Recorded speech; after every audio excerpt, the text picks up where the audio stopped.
y'all, I'm Elisa, the Scrappy Wife behind ScrappyWife.com, and today I have an art journaling video for you, and I'm going to try something different. I actually just finished a Take 10 for the Fearless Art Summer Camp. If you haven't seen my Take 10 series, that's kind of a short little creative play date that I do every week, and I hosted one for Fearless Art Summer Camp where we talked all about backgrounds.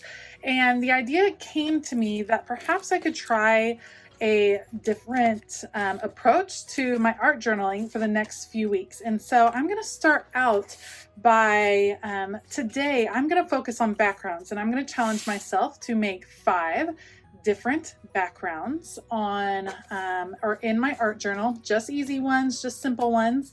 And then in my next art journaling video, I will come and start adding layers on top of those, building my art journaling pages in a different way, coming at it from a different approach. And I'm hoping that that will kind of invigorate me and change things up and just you know, kind of loosen up those creativity muscles, you might say. So I will put you all on fast forward. I will definitely end up listing all the supplies I use down below.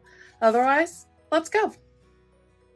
It was extremely liberating to work in my art journal from this perspective of only thinking about just the backgrounds, just the base, and not trying to envision how a whole art journal page would turn out before I even started. And I even challenged myself to use some different color schemes, which is what I am starting with right here. So I went with some chocolates. This is the color of Driftwood from the Handmade Modern line, and then I used some of the lighter brown tones and then brought in that forest green, and it was a really interesting combination. And I'm just using a really big fat paintbrush, and it's dry, and I'm just brushing on in these long strokes, layering the paint on each other.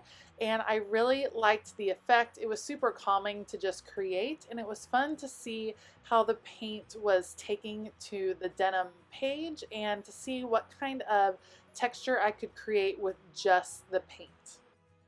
I sped this up for you a pretty good amount, about 4 times as fast, but I tried to be really deliberate about which paints were going which directions, how they were mixing, and I like the palette that was created. The last little part that I added was this really dark blue because I really wanted it to tie back into the denim color, and I think it was pretty effective. I'm happy with the result of this particular background page, and I'll be interested to see how it evolves as I start to add some layers on top of it in the coming weeks. But this one ended up being one of my favorites.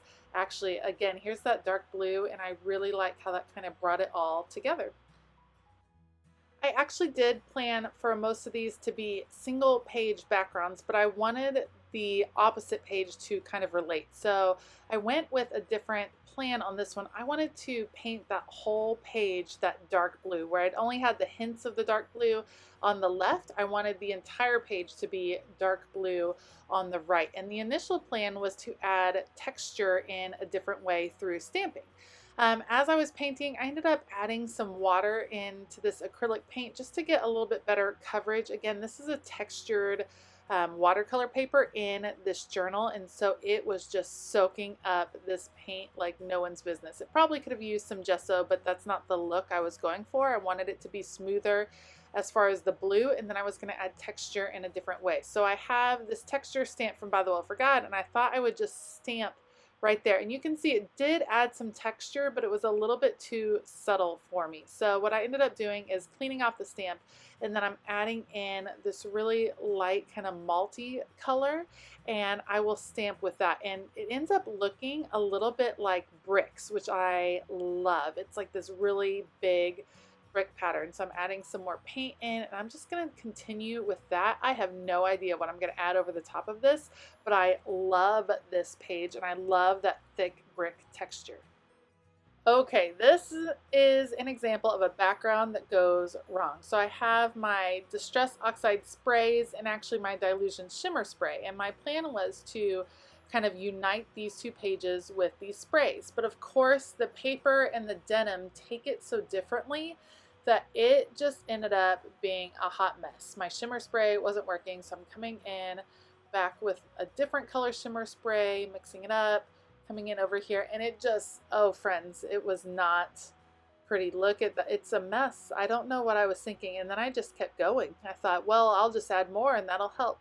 On one page it might have been fine, it's just the 2 pages were not relating at all, and I was super unimpressed. And then I made the ultimate mistake of, I'll just add some black in. So you'll see me in just a moment reach for some black spray, and I start to put in some black splatters using that kind of half pump method, and that's when I was like, oh, this is really bad. So what I did before it was dry, I decided to grab some white paint and I start mixing it over the top because I'm like, oh, I'll just paint over it. But it wasn't even dry yet. So now I just have this ugly kind of baby poop color, and oh man, it was, I was getting really nervous. But I just kept adding in the white, and it is lightening up, and it is kind of, it has some fading to it. It has some different colors underneath when you look closely, and it was okay. I was gonna leave that page alone. It's time to pay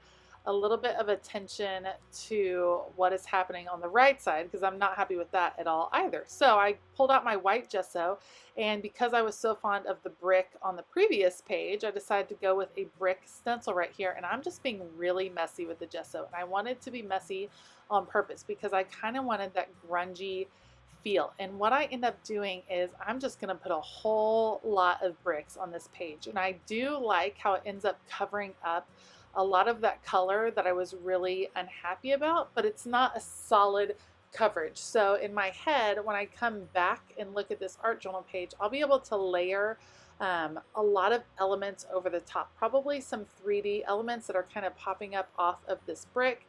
I'm working my stencil around the page. It would have been helpful if I'd had a larger stencil, but I don't. This is the size I have, so it's the size I'm working with, and it's not a big deal to kind of adjust and move it around. And like I said, I'm purposely being messy because I know I'm not going to be able to be neat with it. So I thought, well, we'll just go completely all in on the mess. And actually, I'm really pleased with how this page turns out.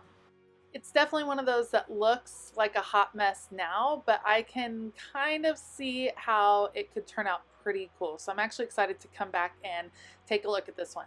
Now, let's take our attention back to the left side where the color has been muted. It's not so bad. There's some gold in it. I kind of like it. And so I'm coming back with a Posca paint pen and adding just some lines. And I'm doing the lines on the diagonal just as some dynamic lines to break up the pattern on the page, but I don't want it to be quite as busy as what is happening on the right with all the bricks.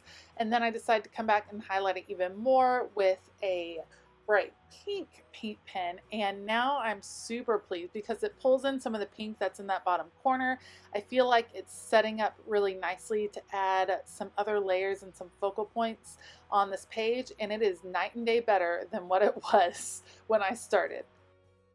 All right, time for the last background of the day, and this one will be a double page background, and I'm using my white gesso. Again, this is that watercolor paper that has a lot of texture, and I'm scraping the gesso on with a card because I don't want it to be a perfect coverage. I kind of want to see how these sprays work on the gesso. So it's dry, and now I'm going at it. So I have a plan of I break the page into 6 parts, and I heard this from Dina Wakley one time in a tutorial, and it just works so well. So each page is broken into 6 parts. You pick 3 colors and you fill 2 blocks of each page with that color, if that kind of makes sense. So I have 2 distress sprays and 1 of the Dina Wakley gloss sprays because I like the combination of the 2. I decide that I'm going to go at it and add some more just because I want to see it run down the page. So here I go. I'm going to lift it up and I'm just going to let it run. And I sped this up a lot so you wouldn't have to watch it. And man, this is by far my favorite background. I cannot wait to add to it. Wait till you see the finished product. I hope you enjoyed this video. This turned out to be a really fun way to change up my approach to art journaling, and I cannot wait to add it to these pages. If you like this video, please give it a thumbs up and consider hitting that subscribe button as well as that bell notification button. I have all of the supplies I use linked down below, so make sure to check those out. When you shop those links, it goes a long way into supporting this channel. I hope that you have a fabulous day, and as always, keep it creative.